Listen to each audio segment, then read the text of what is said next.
कि कहीं हम सही डायरेक्शन में जा रही है तैयारी कि नहीं जा रही है। करियर बनाने की उम्र और प्यार करने की उम्र एक बराबर होती है। कुल मिलाकर जड़ यहाँ पर परिवार का प्रेशर है। सोर्स कैसा होना चाहिए, डिस्ट्रैक्शन से कैसे दूर हो। भाग लेने वाले अभ्यर्थी बहुत बड़ी संख्या में है। पास होने का अगर प्रोबेबिलिटी देखें तो वो बहुत कम हो जाता है। एग्जाम के लिए इंपॉर्टेंट क्या है, व्हाट नॉट टू डू आपको पता है कि यूपीएससी इसमें से कितना सवाल पूछता है। एक सवाल पूछता है और वो भी साल 2 साल 3 साल में एक बार। और वही आपको ये नहीं पता है कि यूपीएससी 18 से 20 सवाल जो है वो किससे पूछता है। कौन सा मोस्ट इंपॉर्टेंट टॉपिक है, कौन सा लीस्ट इंपॉर्टेंट टॉपिक है, क्या उस हिसाब से आप टाइम मैनेजमेंट नहीं कर पाएंगे। अगर किसी से प्यार मोहब्बत हो रहा है तो होने दीजिए, लेकिन इस रास्ते में चलेंगे तो आपको अंततः क्या मिलेगा, धोखा। ये तो एक बहुत मिनिमम बेसिक रिक्वायरमेंट है यूपीएससी का, जो कि एक कैंडिडेट में होना चाहिए कि उसके लिए। तुम पूछना चाहते हो, चलो पूछो। सर मेरा क्वेश्चन है कि जैसे यूपीएससी का सिलेबस बहुत बड़ा है और सोर्सेज भी बहुत ज़्यादा है, तो जैसे इसको क्या करें कि हम लिमिट सोर्स से ही और मतलब ज़्यादा मतलब माइंड मेरा डायरेक्शन मतलब चेंज ना हो और लिमिट सोर्स से ही उसको मतलब आसानी से थोड़ा मतलब क्रैक किया जाए। मैंने कहने का मतलब है कि आपका सवाल है कि वो सोर्स क्या होना चाहिए, है ना। हमारा लिमिटेड सोर्स कैसा होना चाहिए, किस तरह के सोर्स से हम अपनी क्या करनी चाहिए, यानी हम तैयारी के अंदर क्या क्या सोर्स हमारा होना चाहिए। ठीक है, किस तरह से हमें अपने सोर्स को ध्यान रखना चाहिए। कोई और, तब मैं फिर एक बार में उत्तर दूंगा। कोई और सवाल। जैसे जब भी तैयारी चालू होती है हाँ, तो में बहुत सारे प्रॉब्लम होते हैं। हाँ, कई तरह के मानसिक भी तरह के परेशानियां होती है। तब देखिए सब इंग्लिश मीडियम की तुलना में हिंदी मीडियम में बहुत कम आता है। जब तैयारी भी अधिक होती है उन लोगों की, और भी सब देखें तो कंटेंट भी ज्यादा जल्दी मिल जाता है, कंटेंट आराम से अवेलेबल होता है। हाँ, हिंदी मीडियम के साथ ये सब परेशानियां रहती है, कंटेंट की समस्या रहती है। माने आपका कहने का मतलब है कंटेंट को लेकर के, है ना। कंटेंट या सोर्स वो एक ही बात हो गया है। और तैयारी माने तैयारी के दौरान, है ना, तैयारी के दौरान कौन से ध्यान रखने वाले बिंदु है ना, ध्यान रखे जाने वाले बिंदु, किन बिंदुओं को हमें ध्यान रखना है, यही तो आपका सवाल है। Very good. और कोई और ले, हाँ प्लीज। तब फिर एक बार में मैं मिला करके उत्तर दे दूंगा, अलग अलग सबको एड्रेस करने की जगह है कि एक बार में ही मैं एड्रेस कर दूं। हाँ, तैयारी के दौरान कंसिस्टेंट रहना जरूरी होता है। तैयारी के लिए कंसिस्टेंसी जरूरी है। डिस्ट्रैक्शन आते हैं, है ना। माने हम उस डिस्ट्रैक्शन से कैसे दूर हो। मानी सी बात है, तुम जैसा उम्र का लड़का ही पूछ रहा है तो ज्यादा अच्छा है ना, बेहतर है। माने एक इस उम्र में पूछा जाने वाला सबसे बेहतरीन सवाल, है ना, कि डिस्ट्रैक्शन को कैसे दूर करें। Very good. और बताओ एकदम आराम से। कोई और सवाल किसी के मन में है, प्लीज बताओ। डिस्ट्रैक्शन को दूर करने के उपाय। Very good. और बताओ। हाँ प्लीज। कोई लड़कियों में पूछो कुछ, सब लड़के ही पूछ रहे हैं। माने ये लग रहा है कि लड़कियों में कोई सवाल ही नहीं पूछना चाहता है। कोई लड़कियों में पूछो कोई भी सवाल। कोई लड़की को दो जरा भाई, माइक दो, किसी लड़की को भी दो। हाँ, लो कोई भी पूछिए। देखिए आप लोग सब यूपीएससी की तैयारी कर रहे हैं, तो इसका मतलब वो समस्या तो है ही है ना कहीं। हाँ पूछिए प्लीज। नहीं तो सारे सवाल तो लड़के अपने हिसाब से पूछेंगे। अब डिस्ट्रैक्शन का मामला जो है ज्यादा लड़कों को होता है, ठीक है, तो अपने ही मामले के हिसाब से सवाल पूछे। तो लड़कियां भी अपने हिसाब से सवाल पूछिए। हाँ पूछिए। हाँ, सारे सोर्स है तो कैसे पता करें कि कितना पढ़ना है, लिमिटेड। Very good. माने वो सोर्स की बात। और कोई बात जो तैयारी के दौरान कुछ और कोई दिमाग में ऐसी बात जो आपको डिस्टर्ब कर रहा है। Time management. Very good. Time management कैसे करें। Very good. टाइम मैनेजमेंट को लेकर, हाँ जी, आप क्या पूछना चाह रहे हैं, पूछिए। सर कभी कभी हम जैसे तैयारी करते हैं तो तैयारी करने के टाइम में क्या होता है, जैसे हम बहुत चीजें पढ़ लेते हैं। अच्छा। तो कभी ये नहीं पता लगता कि ये करेक्ट रहेगा ये करेक्ट नहीं रहेगा, एग्जाम को ओरिएंटेड नहीं है। डायरेक्शन की कमी। सिंपल सा बात बोले तो तो हमको क्या दिख रहा है, डायरेक्शन नहीं समझ में आता है कि कहीं हम सही डायरेक्शन में जा रही है तैयारी कि नहीं जा रही है, मन में संदेह। कुल मिलाकर हम बोले तो सेल्फ डाउट होना शुरू हो जाता है ना, सेल्फ डाउट का मामला है। डिमोटिवेट भी होने लगते हैं। हाँ ऑब्वियसली, जब सेल्फ डाउट होगा तो डिमोटिवेशन तो आएगा ही आएगा। ठीक है, चलिए वेरी गुड। आपको भी पूछना है, चलिए पूछिए। चलिए आज आप सवाल पूछ रहे, बड़ी बात है। हाँ सर हमारे साथ क्या वो क्या एक साथ दो तीन विषय का सर हमारा रणनीति क्या होना चाहिए? रणनीति है ना, हमारी रणनीति ऐसी क्या हो कि जिससे कम से कम वो रणनीति किसमें परिवर्तित हो जाए, सफलता में। क्योंकि संदेह यही रहता है कि जो रणनीति से हम चल रहे हैं वो ठीक है कि नहीं है। ये भी तो मैंने वही एक तरह का देखा जाए तो ये कहीं ना कहीं मामला ये भी सेल्फ डाउट से जुड़ा हुआ है। ठीक है, और हाँ बताइए, ये उम्र क्या है, एकदम सही है। आप अपने उम्र के हिसाब से पूछ रहे, घबराइए मत। ऑब्वियसली हाँ, ठीक है, बताइए।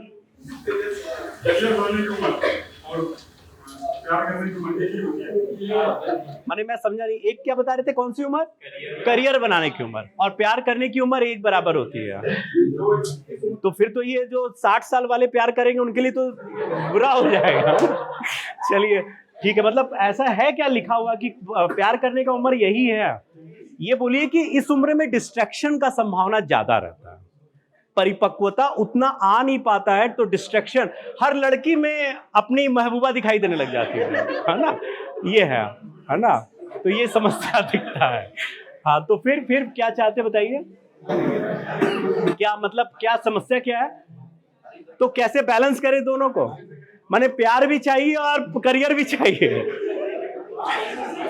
ये बंदा कहीं नहीं करेगा, ये बैलेंस में ही जाएगा हमेशा। ठीक है, ठीक है, तुमको हैंगर हम लोग कहते हैं ना, कि बैलेंस की बात करेगा।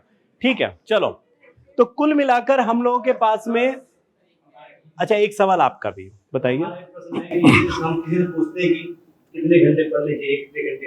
अच्छा, कहते हैं कि कैसे पढ़ने से 12 घंटे पढ़ो तब नहीं, 14 घंटे पढ़ो तब नहीं। अच्छा, कितने घंटे है ना, घंटे कितने होने चाहिए, घंटे की पढ़ाई। ठीक है, कितना घंटे पढ़े सर कि यूपीएससी पास हो जाए? जी सर, कहते हैं कि सब लोग कहते हैं कि 12 घंटे पढ़ने से यूपीएससी क्लियर होता है, 14 घंटे पढ़ने कोई क्लियर होता है, कोई 8 घंटे पढ़ के निकाल। पागल हो क्या? कुछ लोग तुमको ये भी मिलेगा कि अरे भाई सोता ही क्यों है? तुम सो रहे हो मतलब कोई जाग रहा है, तो सो मत, आंख में तेल डालो, अपने बालों को पंखे से लटका लो, या उसको बांध दो चुटिया को कहीं ना कहीं, नींद नहीं आना चाहिए, है ना। बहुत बढ़िया, बैठ। चलो और भी सवाल। हाँ एक सवाल, आप इतने सारे सवाल हो जाएंगे तो उत्तर कहाँ से? चलिए उत्तर तो वही घूम फिर करके एक ही जगह है। प्रीलिम्स से, प्रीलिम्स को लेकर क्या है बताइए। ठीक है, प्रीलिम्स को लेकर रणनीति क्या होना चाहिए, तो मैंने कुल मिलाकर पढ़ने की रणनीति समझ में आ जाएगा तो अपने आप। ठीक है, और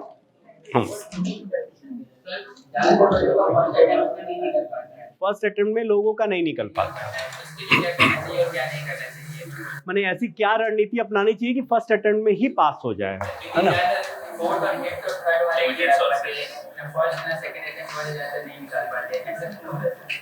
ठीक है, अब चलो फिर एक काम करते हैं, इसको हम लोग अटेम्प्ट वाइज ले सकते हैं कि अटेम्प्ट में हम लोग क्यों ज्यादातर स्टूडेंट फर्स्ट अटेम्प्ट में पास नहीं करते हैं, है ना। क्यों सेकंड, थर्ड, फोर्थ अटेम्प्ट उनको लग जाता है, फर्स्ट अटेम्प्ट में ही क्यों नहीं पास कर पाते, है ना। ऐसी क्या समस्या रह जाती है क्या? ठीक है, तो चलो फिर ये सारे क्वेश्चन हम लोग के पास आ गए। बस अब आपको भी पूछना है, एक ले लेते भाई, लड़कियों को तो हम ऐसे ही प्रोत्साहित कर रहे हैं कि आए उसमें। हाँ एक सवाल ले लेते लास्ट।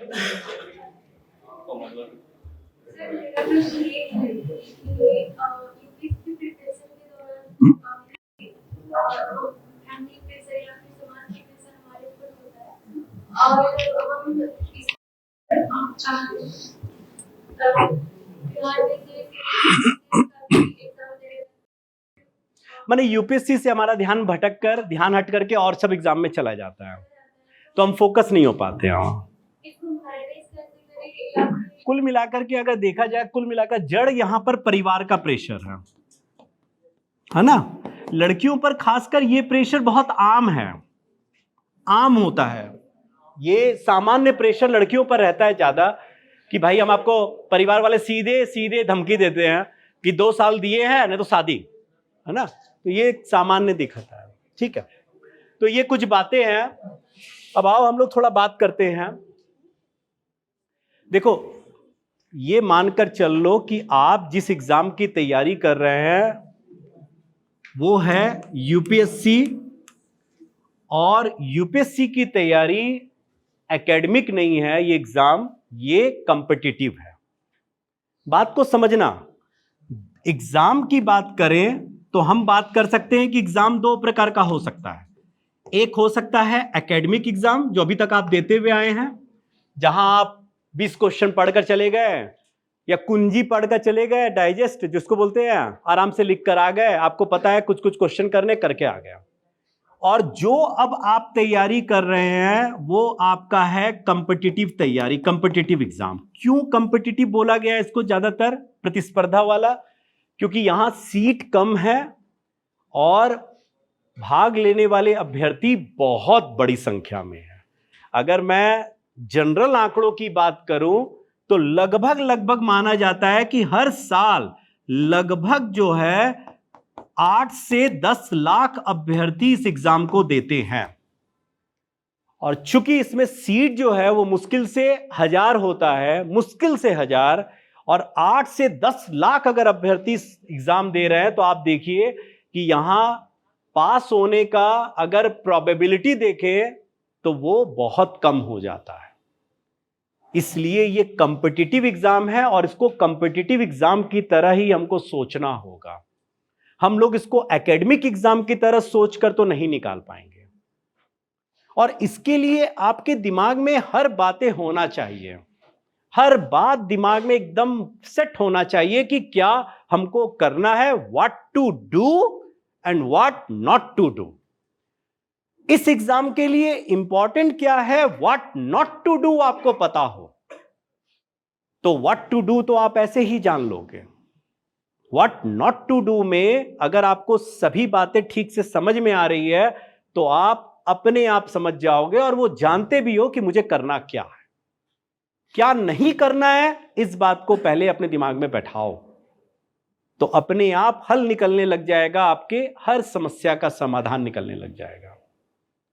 जैसे सबसे बड़ी समस्या है कि आप लोग समझ ही नहीं पा रहे हो। जैसे मैं अगर कहूं कि सबसे पहली बात अपने दिमाग में बैठाओ कि आपके दिमाग में आपका टारगेट चलना चाहिए, हमेशा आपके दिमाग में हो, किसी भी हालत में टारगेट आपके दिमाग में रहना चाहिए। यहां बैठे हुए बहुत सारे स्टूडेंट जो अभी तक सवाल पूछे हैं वो यही नहीं समझ पाते हैं कि टारगेट और गोल दोनों एक नहीं है, दोनों अलग अलग हैं। गोल आपका है आईएएस बनना, वो आपका गोल है, लेकिन टारगेट क्या है, उस आईएएस के लिए आपको क्या क्या तैयारी करना है, क्या क्या टॉपिक को कवर करना है, किस किस टॉपिक को पढ़ना है, क्या क्या सब्जेक्ट पढ़ना है। तो हमेशा मैं क्या बोल रहा हूं, गोल तो आपके दिमाग में है ही बैठा हुआ, that's why you are here, और तभी आप तैयारी कर रहे हैं। आपके दिमाग में हमेशा आपका टारगेट चलते रहना चाहिए। आप कुछ भी कर रहे हैं, आप कुछ भी कर रहे हैं, आप मूवी हॉल में बैठे हुए हैं, आप दोस्तों के साथ बात कर रहे हैं, आप किसी से फोन में बात कर रहे हैं, करिए जो करना है आपको, लेकिन बस अपने टारगेट को मत भूलिए, जो टारगेट आपने सेट किया है। तो पहले तो आपके दिमाग में यह बैठा होना चाहिए कि आपका टारगेट आपके दिमाग में हमेशा चलना चाहिए, और जो चलेगा बहुत दिमाग में, ध्यान रखना कि वो चीज भी जल्दी पूरा होगा एकदम। फिर तो पूरा यूनिवर्स आपके दिमाग में, पूरे यूनिवर्स अपनी ताकत लगा देगी कि वो टारगेट आप पूरा करें, वो गोल आप अचीव करें। और दूसरी बड़ी समस्या, दूसरी बड़ी बात है जो आपको समझना होगा इस एग्जाम के प्रिपरेशन में, जो कि हमेशा देखा जाता है और अभी भी एक स्टूडेंट ने पूछा भी है, वो है इंपॉर्टेंट कंसिस्टेंसी। कंसिस्टेंसी आपके अंदर होनी चाहिए। लेकिन कंसिस्टेंसी से पहले आपके दिमाग में यह आना चाहिए कि आप डिसिप्लिन हो। डिसिप्लिन हो यानी आप जब तक डिसिप्लिन नहीं होंगे, अनुशासित नहीं होंगे, आप समझ लीजिए कि ये एग्जाम क्या, आप दुनिया का कोई भी एग्जाम नहीं निकाल सकते। और डिसिप्लिन होने का यह मतलब नहीं है कि आपको बैठकर 18-18 घंटा पढ़ना, वो डिसिप्लिन है। डिसिप्लिन का मतलब है कि आपके बातों में, आपके कार्यों में हर जगह वो अनुशासन दिखाई दे। आपके भोजन में भी वो अनुशासन दिखाई दे। आपको पता है कि ज्यादा भोजन सेहत के लिए खराब है, आपको सुला देगा, नींद की स्थिति खड़ा कर देगा, तो आपको भोजन भी उतना नहीं करना है। हर चीज एकदम डिसिप्लिन वे में चलना है। हमको कोई भी अति नहीं करना है कहीं जगह, और एकदम नियम कानून, जैसे हमारे लिए अपने नियम कानून हमें खुद तय करने होंगे। हमें उस डिसिप्लिन में हमें पढ़ना है। अगर हमने पढ़ने के लिए 4 घंटे लिए हैं, तो हमारा डिसिप्लिन है कि हम डेली सेल्फ स्टडी 4 घंटे का करेंगे। That is discipline. हमारा डिसिप्लिन है कि हम रात को जल्दी सोएंगे और सुबह जल्दी उठकर पढ़ेंगे। किसी स्टूडेंट को रात को पढ़ने का आदत है, तो चलो रात को पढ़ रहे हैं और दिन में हम अपनी अच्छी नींद लेंगे, तो वो भी डिसिप्लिन में बात है। हमको पता है कि इस समय हमको भोजन करना है, इस समय हमको ये काम करना है। हर काम के लिए हमने अपना निर्धारित समय तय किया हुआ है और हम उसमें वो काम कर रहे हैं, तो वो आपका डिसिप्लिन है। हमने तय किया है कि हम अपने मोबाइल में, सोशल नेटवर्क में हम 1 घंटे से ज्यादा अपना समय नहीं गंवाएंगे। 1 घंटा बहुत है। अगर हमको रील्स देखना है, कोई भी मान लीजिए कोई सोशल मीडिया का यूज करना है, हम 1 घंटा ही देंगे। हमारा व्यू टाइम जो होगा वो 1 घंटे का होगा, उससे ज्यादा नहीं होगा। वो आपका डिसिप्लिन है। और discipline is very important in your life. अगर तुमने अनुशासित जीवन जी लिया, तो ये तो मान लीजिए कि आपका कोई भी एग्जाम, जीवन में आप कभी भी पीछे नहीं होंगे। और समस्या यही खड़ी होती है। अगर घर में जाओ और आज जाकर के बैठ लेना, इस डिसिप्लिन शब्द को भी तुम तोड़ोगे ना, डी का मतलब होता है 4, आई का मतलब उसका अंक के अनुसार देख लेना, इसका टोटल 100 आता है। इसका मतलब है आपके अंदर डिसिप्लिन अगर 100% हो गया, तो आप जीवन में कभी पीछे नहीं हो सकते। और जब आप डिसिप्लिन में आते हैं, तो सबसे इंपॉर्टेंट बात है, आप अपने जीवन में और अपने पढ़ाई में और हर जगह आप क्या लेकर आ जाते हैं? कंसिस्टेंसी लेकर आते हैं। अब सवाल ये उठता है कि सर कंसिस्टेंसी तो आपने बताया, लेकिन यहां कंसिस्टेंसी कितने घंटे की होनी चाहिए, कितना घंटा हमें पढ़ना चाहिए? तो यहां आप मानकर चलिए, अगर मैं बोल रहा हूं कि आप 4 घंटा ही केवल पढ़ रहे हैं, कोई यहां 20 घंटा, 22 घंटा, 16 घंटा पढ़ना नहीं, आंखों में तेल डालना नहीं है, कुछ नहीं करना है। आप 4 घंटा पढ़िए डेली, लेकिन डेली पढ़िए। फिर वहां पर रविवार की कोई छुट्टी नहीं होनी चाहिए, कोई दीपावली की, कोई त्योहार की, कोई फेस्टिवल की छुट्टी नहीं होनी चाहिए। फिर तो ये पता है कि ये 4 घंटा मेरा सेल्फ स्टडी का है तो है, और ये मैं कभी भी इसको छोड़ूंगा नहीं, किसी भी हालत में, किसी भी हालत में नहीं छोड़ूंगा। तो बस हो गया। कंसिस्टेंसी अगर आपके अंदर इस बात की आ गई और आपने तय कर लिया कि हम 4 घंटा लेकिन डेली पढ़ेंगे, किसी भी हालत में पढ़ेंगे, सेल्फ स्टडी में पढ़ेंगे, तो आराम से आप कर लेंगे। सवाल एक बात, कंसिस्टेंसी के साथ में एक बड़ी समस्या स्टूडेंट लोगों के साथ यहां पर खड़ी होती है, जो कि मैंने समस्या के दौरान सुना है, और वो है टाइम मैनेजमेंट की समस्या। टाइम मैनेजमेंट आना चाहिए आपको। तो पहले मैं बता दे रहा हूं, एक बात ध्यान रखना, IAS, there is a difference between leader and IAS. आप आईएएस बनने जा रहे हैं, आप लीडर नहीं। लीडर्स आर बॉर्न, वो पैदा ही लीडर के रूप में होते हैं। Gandhi ji as a leader रहे हैं, but IAS are made, IAS बनते हैं। And if you want to become an IAS, और आईएएस आपको बनना है, तो आपको क्या, आपको उन चीजों को, उन एट्रीब्यूट को अपने जीवन में शामिल करना होगा। तब जाकर के आप आईएएस के रूप में या यूपीएससी के इस एग्जाम को पास करके अपना आईएएस का जो लक्ष्य है, गोल है, उसको पा पाएंगे। और दिमाग में बैठाना कि ऐसा नहीं है, कोई पेट से आईएएस बनकर नहीं आता है, कोई जीवन के साथ ही आईएएस नहीं बन जाता है। आईएएस बनते हैं, लीडर्स पैदा होते हैं, और आप बनते हैं अपनी मेहनत से, अपनी कंसिस्टेंसी से, अपने डिसिप्लिन से। और ये तब होगा जब आप टाइम मैनेजमेंट करेंगे। और टाइम मैनेजमेंट आपको पता होना चाहिए। उसके लिए आपको टाइम मैनेजमेंट आप कब करेंगे? जब आपको सबसे बढ़िया पता हो कि मेरा जिस सब्जेक्ट को मैं पढ़ रहा हूं उसका सिलेबस क्या है।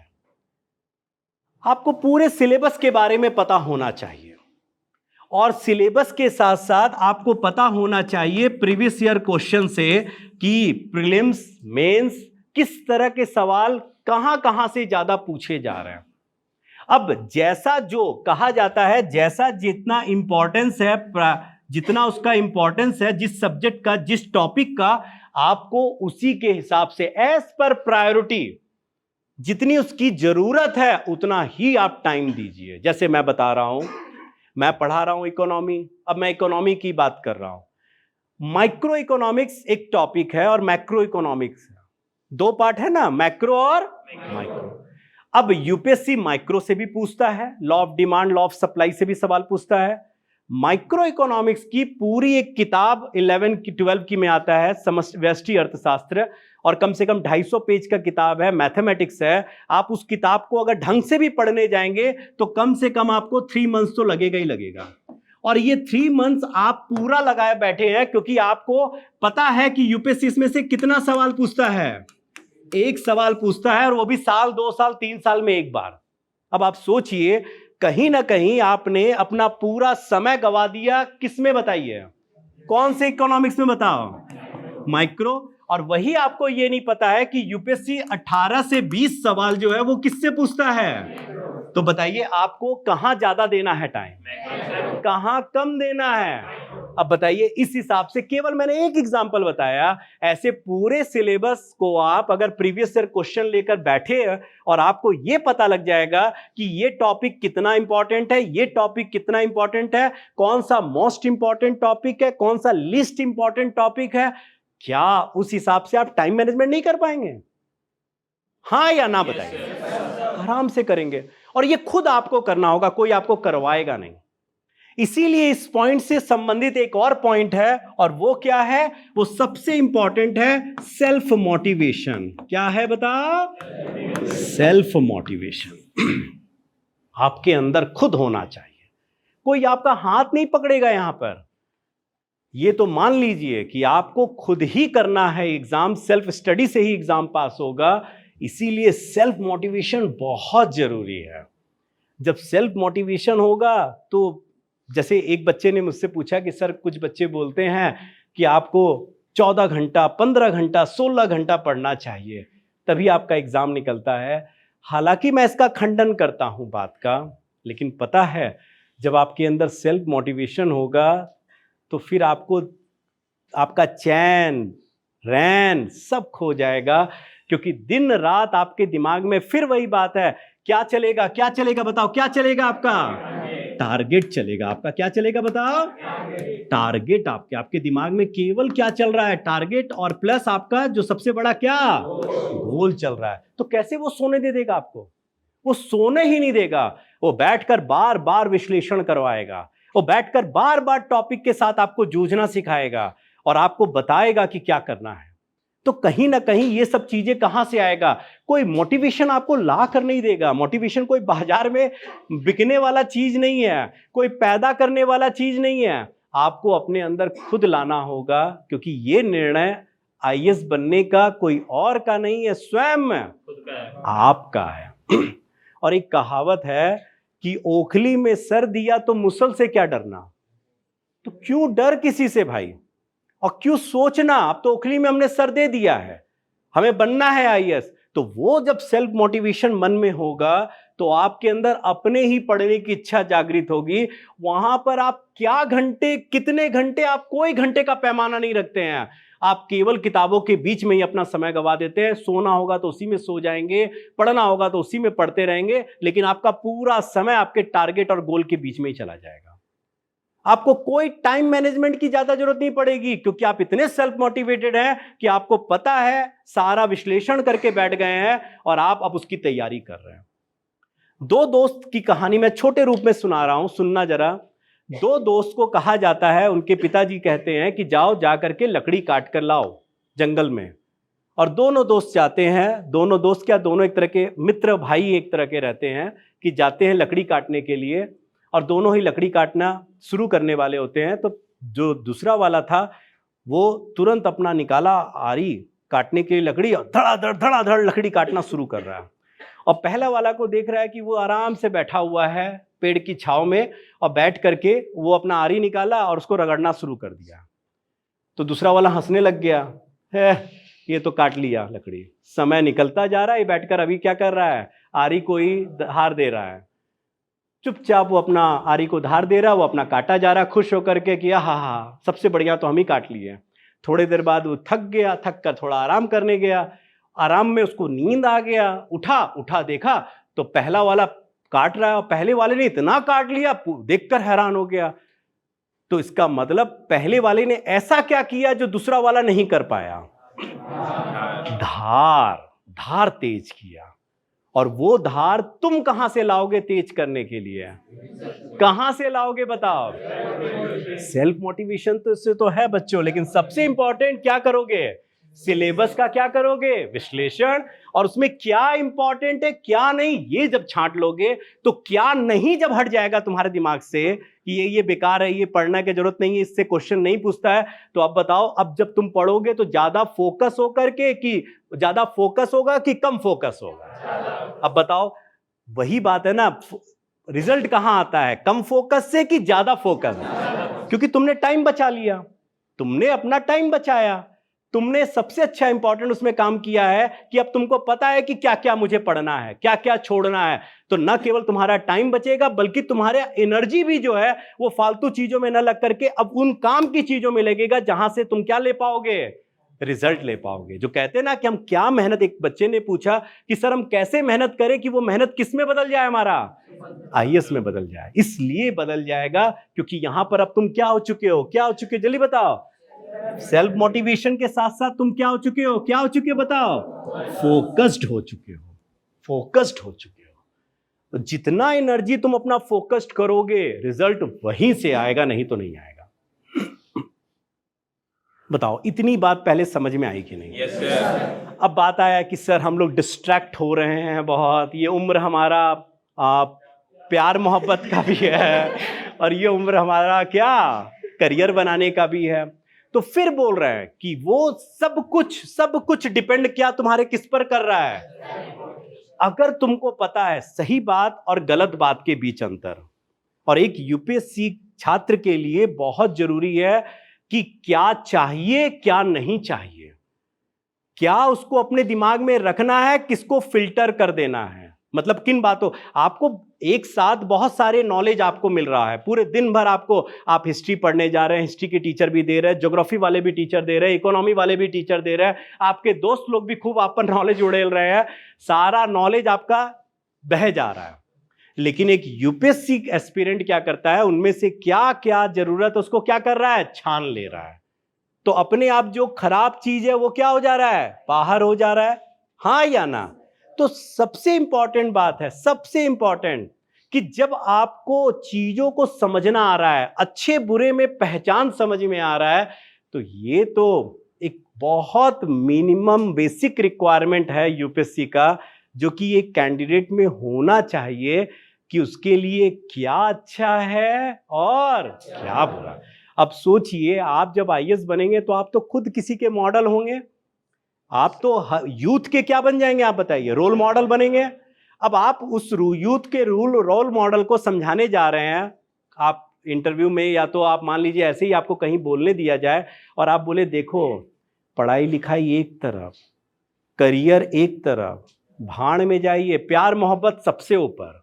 तो वहां से यूथ पूछेगा फिर आपने क्या किया? बोले नहीं, मैंने पढ़ाई ज्यादा किया तब मैं आईएएस हूं। यूथ इतना नहीं समझ पाएगा, या आप इतना नहीं समझ पाएंगे कि अगर आप इस रास्ते में चलेंगे तो आपको अंततः क्या मिलेगा, धोखा,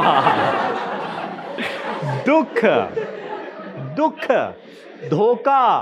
और सबसे बड़ी बात है कि आप न केवल अपने नजरों में, समाज के नजरों में भी आप कोई बेहतर व्यक्ति नहीं माने जाएंगे।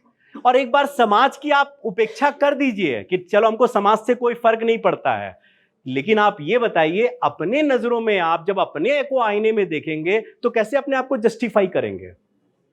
इसीलिए डिस्ट्रैक्शन, मैं नहीं कहता हूं कि डिस्ट्रैक्शन को आप एकदम रोक लीजिए, आज से ही बोलिए ना ना ना मैं इधर देखूंगा ना इधर देखूंगा, नहीं, ऐसा मत कीजिए। सामान्य प्रकृति में रहिए, क्योंकि ये नियम है प्रकृति का कि जिस चीज से आप जितना भागेंगे वो चीज उतना ही आपको प्रभावित करेगी। तो अपने आप को पहला बात है क्या रखने का कोशिश कीजिए, सामान्य, सामान्य रूप में रखिए। अगर किसी से प्यार मोहब्बत हो रहा है तो होने दीजिए, लेकिन पॉजिटिव वे में होने दीजिए। पॉजिटिव वे में क्या, अब आपको किसी से मान लीजिए हुआ प्यार, तो वहां पर जाकर के आप क्या कीजिए, आप अपने आप को पूरी तरह प्रभावित मत कीजिए। आप रैशनल थिंकिंग की तरह आप कॉपी पेन लेकर बैठ जाइए कि क्या ये सही है क्या गलत है। हो सकता है आपको लगे कि नहीं प्यार करना भी ज्यादा सही है, तो ये भी तो जरूरी है कि प्यार एक व्यक्ति से नहीं, प्यार के लिए दो व्यक्ति का होना जरूरी है कि एक ही व्यक्ति कर लेगा अपने से? दो का जरूरी है, एक तरफा तो नहीं करना चाहोगे ना, दो होना चाहिए। तो बेहतर है जिससे आपको हुआ है एक बार बैठकर बात कर लीजिए, हो सकता है कि उसका कहीं और चल रहा हो तो आपका पत्ता तो ऐसे ही कट गया। और उस ना को बहुत प्रेम और आदर पूर्वक स्वीकार भी कीजिए। हालांकि यह भी संभावना है, जिसकी संभावना सबसे कम है कि उसकी तरफ से भी आपके लिए हां है। तो अगर ऐसी संभावना बन रही है तो वहां पर बैठकर कि भैया, वो भी समझती है कि भैया नहीं वहां पर इस बात को वो भी समझती है कि प्यार, देखो लड़कियां कम से कम इस मामले में इतनी बेवकूफ नहीं होती, उनको समझ में आता है कि आने वाले समय में उनको शादी करना है, अपना घर बसाना है, परिवार की सहमति पर काम करना है। तो वो भी इस बात को समझेगी। अगर वो तैयारी कर रही है तो दैट्स गुड कि भैया तुम भी तैयारी करो, हम भी कर रहे हैं, और कहीं ना कहीं हम दोनों एक अच्छे पोस्ट में निकालेंगे, इस रैंक से निकालेंगे इस एग्जाम को। उसके बाद तो घर वाले एकदम आराम से, कोई मतलब ही नहीं है, कोई जात पात धर्म उर्म का कोई वहां पर आएगा ही नहीं भेदभाव। परिवार को क्या चाहिए, दामाद आईएएस ऑफिसर या बहू आईएएस ऑफिसर, तो भाई और क्या चाहिए, तो दोनों मान जाएंगे। एक दूसरा, मान लो लड़की तैयारी नहीं कर रही है, लड़का कर रहा है, तो ऐसे केस में ऑब्वियसली वो लड़की भी साथ देगी इस बात के लिए, क्योंकि वो जानती है कि तुम अगर आईएएस जैसे जॉब को ले लोगे तो मेरे परिवार में तुम रिश्ता लेकर आओगे, उसके बाद वो भी मना नहीं कर पाएंगे। तो इसको बहुत पॉजिटिव वे में लोगे तो हो सकता है कि, और मैंने कई लोगों को देखा है जिनके सफलता का कारण उनकी प्रेमिका ही रही है। तो अब ये नहीं कि अब जरूरी है प्रेमिका होना ठीक है, लेकिन बता रहा हूं इसके लिए क्या है कि आप इस चीज को पॉजिटिव वे में लीजिए, आप बैठकर बात कीजिए, तब जाकर अब आपको बौद्धिक होना होगा, तार्किक होना होगा। और यूपीएससी के एग्जाम के लिए मान लीजिए कुछ गुण तो आपके अंदर होना चाहिए। ठीक है, ये सब चीजें तो ठीक है, लेकिन कुछ गुण रहना चाहिए, जैसे आपको तार्किक होना होगा, इमोशनल नहीं इंटेलिजेंट, इमोशनल इंटेलिजेंट होना होगा।